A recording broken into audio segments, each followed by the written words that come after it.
Bonjour, aujourd'hui je vous présente mon équipe de robotique, la West Team.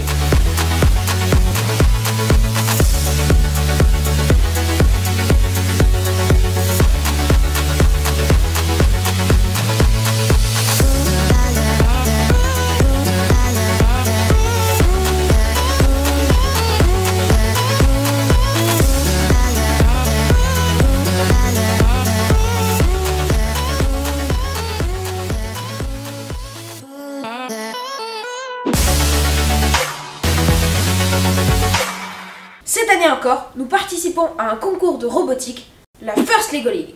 La First Lego League est un challenge proposant à des jeunes de 10 à 16 ans de résoudre une problématique dans un domaine scientifique donné. Alors, comment on s'est formé? Il y a 3 ans, en septembre 2016, nous nous sommes rencontrés dans un Fab Lab, le Fab Lab ZBIS, à Montaigu. À l'époque, nous étions 8. Erwan, Xavier, Anatole, Titouan, Elliot, Alexis, Oscar et moi. Nous avons très rapidement décidé du nom West Team, car à l'époque, nous étions la seule équipe de l'ouest de la France, de toute la First Lego League. Pour cette 4e saison, l'équipe a un peu changé, puisque nous ne sommes plus que 4. Thiago, Anatole, Oscar et moi. Alors comment ça se passe pour les compétitions? Déjà, il y a la sélection régionale. La première année, on était à Meudon, à côté de Paris. La deuxième à Bordeaux et la troisième à Nantes, donc on était à domicile. Les équipes qualifiées à la régionale peuvent participer à la finale France-Belgique. Ça a été notre cas pendant les 3 ans, la première année à Nevers, la deuxième à Bordeaux et la troisième à Saint-Étienne. Évidemment, les équipes qualifiées en national peuvent ensuite partir à l'international. Ça n'a jamais été encore notre cas, mais on espère pour cette année. Par exemple, l'année dernière, les meilleurs pouvaient partir à Houston, et même les meilleurs de Houston pouvaient visiter la NASA.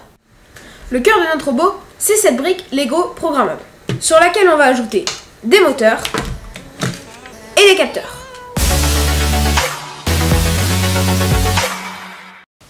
Vous vous souvenez sûrement, il y a quelques années, je vous présentais les Arduino. Avec, on peut très bien faire un robot, d'ailleurs il y a certaines compétitions qui l'utilisent, mais pour la First Lego League, nous sommes obligés d'utiliser du Lego. Maintenant, passons à la pratique. Alors, je vais vous montrer un exemple de programme tout simple, où l'on va essayer de faire tourner un moteur en appuyant sur un capteur tactile.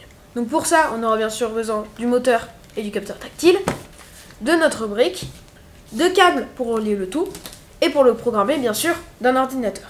Alors, pour le branchement, on va commencer par le gros moteur. Pour ça, on va relier un câble dessus, et on va le relier au niveau des lettres. Donc là, on va le mettre sur la pin A. On va faire pareil pour le capteur tactile.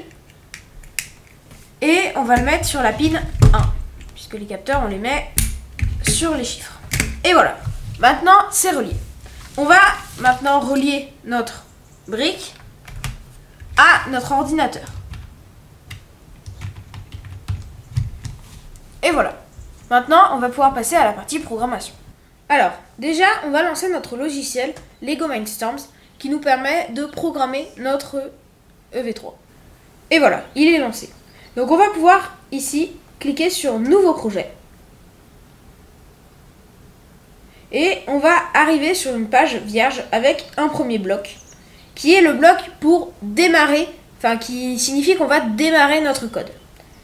Et ici, on a plusieurs blocs. Donc nous, on va utiliser ce bloc-là qui nous permet de pouvoir faire tourner notre moteur. Donc on va le mettre puissance maximum. Mais nous, on veut que ce bloc s'active seulement si on appuie sur le capteur tactile. Donc pour ça, on va aller dans contrôle de déroulement. Donc on va décaler ce bloc et on va mettre un sélecteur. On va prendre le capteur tactile et on va voir si il est heurté. Enfin, si il est enfoncé plutôt. Si c'est le cas, on va mettre le moteur. Si ce n'est pas le cas, on va reprendre notre moteur. Voilà, on remet, et cette fois-ci on met désactivé. Donc si notre capteur est activé, on met notre moteur vitesse 100, sinon on l'arrête. Donc on vérifie bien que c'est bien sur le bon port, donc port 1 pour le capteur et port A pour le moteur. Ici on voit que notre EV3 est connecté en USB. Donc on va pouvoir faire télécharger et exécuter. Mince, j'ai fait une petite erreur. En fait, il faut le mettre d'abord dans une boucle infinie, car sinon, il va s'arrêter immédiatement. Donc là, on met dans une boucle et on met à l'infini. On téléverse. Et voilà, normalement, si on appuie, ça fait tourner le moteur. Et si on lâche, ça s'arrête. Et voilà, on a réussi à faire un code tout simple. Alors là, c'était un exemple parmi tant d'autres, mais il y a plein d'autres types de capteurs, comme par exemple le capteur infrarouge, qui nous sert à le contrôler avec une télécommande. Là, je vous ai présenté que 2 capteurs, mais il y en a encore plein d'autres, comme le capteur gyroscopique, le capteur de lumière ou encore le capteur ultrason. Mais le capteur d'infrarouge, vous imaginez bien, ça nous sert qu'en test. Parce que, en vraie compétition, le robot, on ne doit plus y toucher, on doit lancer le programme et on n'y touche plus. Donc là, je vous ai montré un peu les bases de la programmation et les bases du robot. Mais autour de ça, on va construire un vrai robot qui va exécuter un certain nombre de missions qui changent tous les ans. Par exemple, notre robot de la première année, voici à quoi il ressemblait.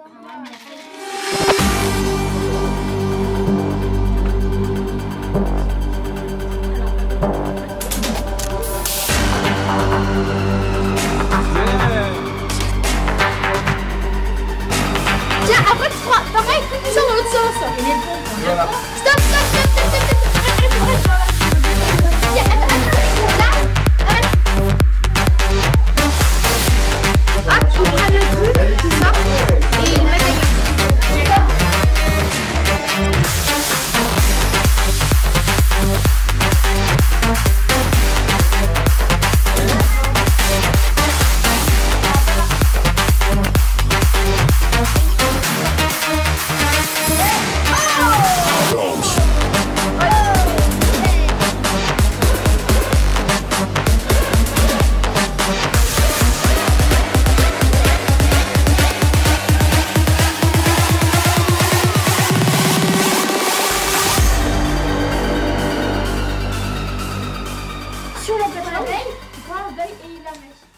Maintenant, voici à quoi ressemblait celui de la deuxième saison de Hydrodynamics.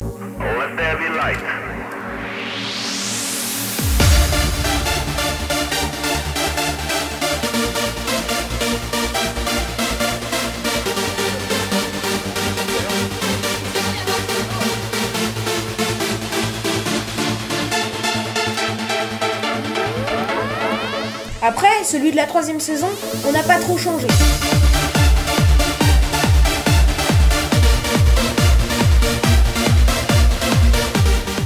Mais construire le robot, c'est bien beau, mais autour, il faut aussi construire des accessoires qui vont nous permettre d'effectuer les missions, je vous le rappelle, en 2 minutes 30. Chaque mission rapporte un certain nombre de points. Au total, si on effectue toutes les missions, on peut avoir maximum 400 points. Mais bon, on n'est pas obligé de tous les faire. C'est parti, le robot. Alors, objectif, le module lunaire. Hop, ça m'a l'air bien. Yes, ça c'est gagné. Le robot rentre à la base. À la base, l'équipe a le droit de toucher. Bon, mais là, c'est le truc qui passe dans les endroits. Il l'attrape, il enlève ses accessoires. Il vient en mettre des nouveaux. On se dépêche. Il va falloir faire descendre ce petit chariot. Allez les gars, préparation, concentration. Donc là, seuls 2 enfants de l'équipe sont habilités à manipuler le robot pendant la compète. Ils partent. Il faut faire partir ce petit chariot, c'est gagné. Hop, il faut déposer les autres avec le nœud. Et là, il va falloir orienter le panneau solaire à l'aide d'une méthode radicale. Qui retourne en arrière. Tac, tac, tac. Marche arrière. Et normalement, en reculant, les petits chariots vont tomber. C'est gagné. Bravo. On se dépêche. 1 minute 05. On enlève les accessoires. Là, l'objectif est d'aller rouler sur le cratère. Le robot va retourner, comme ça. Il tourne, il faut qu'il roule sur le cratère et qu'il passe la barrière. Oh. Attention. Alléluia. Yes. Le second, c'est la remontée de la base. L'objectif est d'aller faire tourner le satellite. Le satellite qui est tout au bout du plateau. C'est un observatoire, excusez-moi. Il faut se diriger vers l'observatoire et là, il va y avoir un truc à pousser et il faut la mettre 10, 9, 8, dans le blanc. C'est intermédiaire.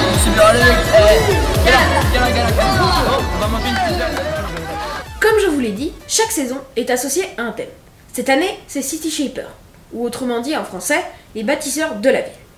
Ce thème va changer ce qu'il y a sur le plateau avec l'émission, mais il y a aussi une partie projet de recherche, où nous allons devoir trouver une problématique par rapport à un thème et y apporter une solution, ou alors améliorer une solution déjà existante.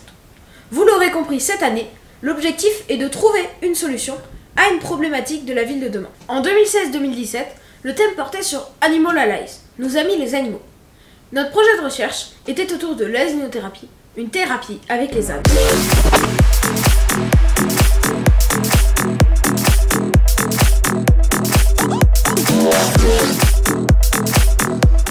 On a utilisé des composants Arduino pour motoriser l'ouverture et la fermeture de la protection de pluie.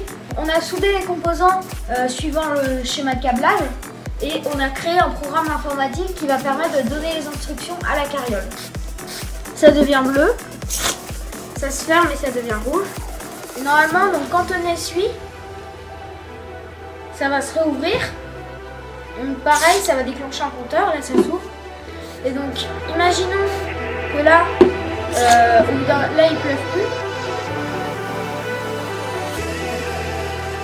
En 2017-2018, le thème était sur Hydrodynamics, en gros, l'eau. Nous, notre thème, c'était sur l'aquaponie, une solution qui permet d'économiser 90% d'eau en agriculture.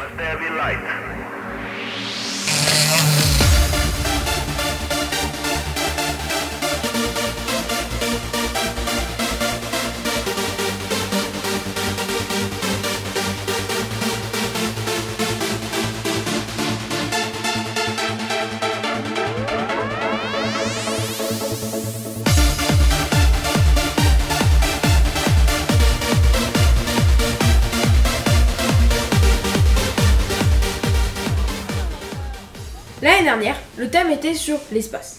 L'objectif, améliorer les conditions de vie d'un astronaute lors d'un long voyage dans l'espace. Nous avons inventé une solution en combinant deux solutions déjà existantes. Cette solution nous permettait de créer des vêtements à l'infini. Hey girls, B-boys, superstar DJs, here we go! Hey girls, B-boys, superstar DJs, here we go! Hey girls, B-boys, superstar DJs, here we go! Hey girls, B-boys, superstar DJs, here we go! Hey girls, B-boys, superstar DJs, here we go! Hey girls, B-boys, superstar DJs, here we go! C'est la fin de cette vidéo. Si vous souhaitez plus d'informations sur la West Team, vous pouvez vous rendre sur le site westteam.fr. Vous pouvez également aller voir ma dernière vidéo juste ici, plein d'autres vidéos juste là, et pour vous abonner, c'est par ici.